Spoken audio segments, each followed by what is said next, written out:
ਉਹ ਮਿਸਤਰੀ ਸਾਹਿਬ ਸਮਾਨ ਤੇ ਪੂਰਾ ਮੈਂ ਲਿਆ ਕੇ ਰੱਖੇ ਆ ਥੱਲੇ, ਪੱਥਰ ਵੀ ਪਿਆ, ਰੇਤ ਸੀਮਟ ਹਰ ਸ਼ੈ ਪਈ ਏ। ਮੈਂ ਛੱਤ ਤੇ ਬੈਠਾ ਤੁਹਾਡੇ ਕੰਮ ਦੇ ਉੱਤੇ, ਨਾ ਤੁਸੀਂ ਕੰਮ ਨਿਬੇੜ ਦਿਓ। ਕਰਦੇ ਤੁਸੀਂ ਕੀ ਹੋ? ਸਮਾਨ ਨਹੀਂ ਪਹੁੰਚਦਾ ਤੁਹਾਡੇ ਕੋਲ। ਚਲੋ ਸਵੇਰੇ ਤੁਹਾਨੂੰ ਲੱਭੇਗਾ, ਬੰਦ ਕਰੋ। ਬੁੱਢਾ ਕਰਦਾ ਕੀ ਹੈ? ਕਿੱਥੇ ਹੁੰਦਾ ਵੇ? ਸਾਰੀ ਦਿਹਾੜੀ ਮੈਨੂੰ ਲੱਗਦਾ ਫਿਰਦਾ ਰਹਿੰਦਾ। ਅੱਜ 15 ਦਿਨ ਹੋ ਗਏ ਨੇ, ਲੱਗਾ ਕੀ ਇਹ ਕੰਮ? ਇਹਨੂੰ ਆ ਲੈਣ ਦੇ ਇੱਕ ਵਾਰੀ। ਇੰਨੀ ਦੇਰ ਤੋਂ ਮੈਨੂੰ ਵੀ ਹੋ ਗਈ, ਅਜੇ ਤੱਕ ਆਇਆ ਨਹੀਂ।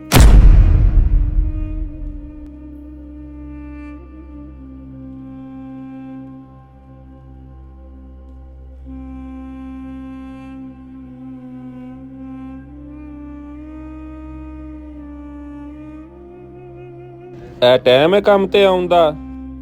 ਹੈ ਕੀ ਟਾਈਮ ਹੋ ਗਿਆ? ਆ 15 ਦਿਨ ਹੋ ਗਏ ਨੇ, ਕੰਮ ਕੀ ਚਲਾਨਾ ਪਿਆ ਇੱਥੇ? ਆ 2 ਪੀਸ ਪਏ ਨੇ, ਮਿਸਤਰੀਆਂ ਮੈਨੂੰ ਫੋਨ ਕੀਤਾ, ਉਹ ਆਂਦੇ ਨੇ ਬੁੱਢਾ ਸਮਾਨ ਹੀ ਨਹੀਂ ਪਹੁੰਚਾਉਂਦਾ।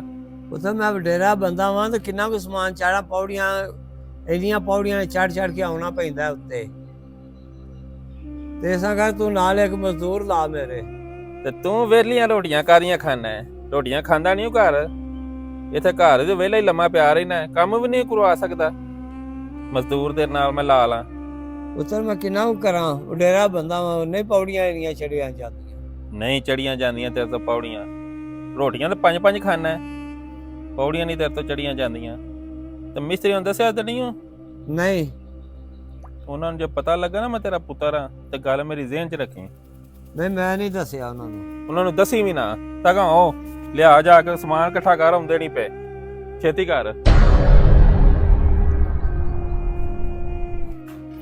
ਗੁਰਕਾ ਯਾਰ, ਮਾਲਕ ਦਾ ਫੋਨ ਆਇਆ ਸੀ, ਉਹ ਗੱਲਾਂ ਬੜੀਆਂ ਕਰਦਾ ਸੀ। ਉਹ ਗੱਲਾਂ ਨੂੰ ਛੱਡ, ਬਾਬਾ ਉੱਥੇ ਹੋਣਾ। ਅਰੇ ਕਿੱਥੋਂ ਪੱਠੇ ਪਾਣ ਵਾਲਾ ਲੈਂਦਾ, ਉਹਨੇ ਕੀ ਕਰਾਣਾ? ਜਾ ਕੇ ਅਸਾਂ ਵੇਲੀ ਉੱਥੇ ਬਹਿਣਾ, ਮੌਜਾਂ ਲੱਗੀਆਂ। ਗੱਲ ਤੇ ਤੇਰੀ ਨਹੀਂ ਸਹੀ ਲਾ ਯਾਰ, ਗੱਲ ਸੁਣੇ ਨਾ, ਮੈਨੂੰ ਇਹ ਉਦੋਂ ਦਾ ਸ਼ੱਕ ਜਿਹਾ ਕਿ ਪੈਂਦਾ, ਇਹ ਬਾਬਾ ਜਿਹੜਾ ਕੋਈ ਲੱਗਦਾ ਤੇ ਨਹੀਂ ਮਾਲਕ ਦਾ। ਮੈਨੂੰ ਵੀ ਇਹਦੇ ਸ਼ੱਕ ਪੈਂਦਾ, ਕਿਉਂਕਿ ਦਿਨੇ ਰਾਤੀ ਰਹਿੰਦਾ ਵੀ ਇੱਥੇ ਵੀ, ਰੋਟੀ ਦੁਪਹਿਰੀ ਸਾਡੇ ਕੋਲੋਂ ਖਾਂਦਾ। ਇਹ ਕੀ ਚੱਕਰ ਏ? ਸਾਡੀਆਂ ਰੋਟੀਆਂ ਵੀ ਖਾ ਜਾਂਦਾ। ਅੱਜ ਇਹ ਗੱਲ ਖੋਲਨੇ ਆ ਬਾਬੇ ਨਾਲ, ਲੱਗਦਾ ਕੀ ਆ ਹਰ। ਬਾਬਾ ਆਪ ਪੁੱਤਰ ਆ ਗਏ ਹੋ? ਆ ਗਿਆ, ਲਿਆ ਜ਼ਾਰ ਜ਼ੂਰ ਫਟਾਫਟ ਕਰਾਂਗਾ। ਅੱਛਾ, ਗੱਲਾਂ ਸਾਨੂੰ ਕਰਾਣਾ, ਤੂੰ ਸਮਾਨ ਤੇ ਤੂੰ ਜੋੜਦਾ ਨਹੀਂ। ਆਵੇਗਾ ਪੁੱਤਰ, ਥੋੜਾ ਬਾਦਾ ਜੋੜਿਆ ਮੈਂ।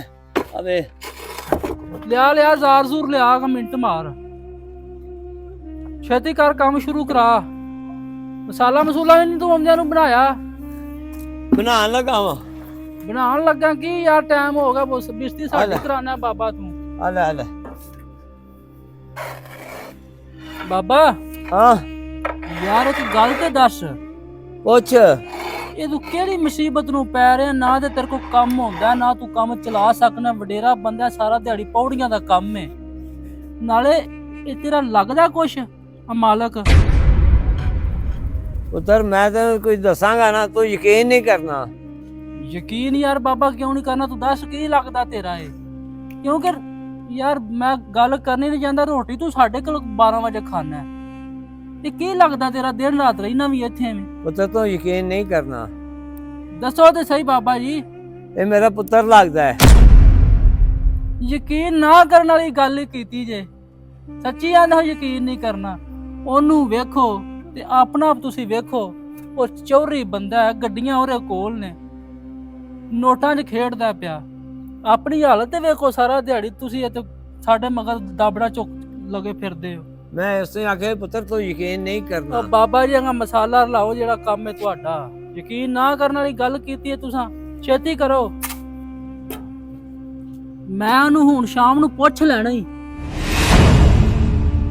ਪੁੱਤਰ ਪੁੱਛੀ ਨਾ, ਸ਼ਾਮੀ ਮੈਂ ਉਹਨੂੰ ਪੁੱਛਣਾ ਹੈ ਜਿਹੜੀ ਤੂੰ ਗੱਲ ਕੀਤੀ ਹੈ। ਨਾ ਪੁੱਤਰ ਪੁੱਛੀ ਨਾ। ਕਿਉਂ? ਉਹੀ ਗੱਲ ਨੇ, ਫਿਰ ਝੂਠ ਹੀ ਬਾਬਾ ਮਾਰਨਾ ਨਾ। ਨਹੀਂ ਪੁੱਤਰ ਝੂਠ ਕੋ ਨਹੀਂ, ਉਹਨੇ ਮੇਰੀ ਬੜੀ ਬੇਇੱਜ਼ਤੀ ਕਰਨੀ ਹੈ। ਨਹੀਂ ਝੂਠ ਬਾਬਾ ਤੂੰ ਮਾਰਨਾ, ਮੈਂ ਪੁੱਛਣਾ ਸ਼ਾਮੀ। ਨਹੀਂ ਪੁੱਤਰ ਮਿਹਰਬਾਨੀ ਨਾ ਪੁੱਛੀ ਉਹਨੂੰ। ਅਬੇ ਮਿਹਰਬਾਨੀ ਨਾ ਬਾਬਾ ਪੁੱਛੀ। ਮੈਂ ਸ਼ਾਮੀ ਉਹਨੂੰ ਪੁੱਛਣਾ ਹੈ। ਨਾ ਮੇਰਾ ਪੁੱਤਰ ਨਾ ਪੁੱਛੀ।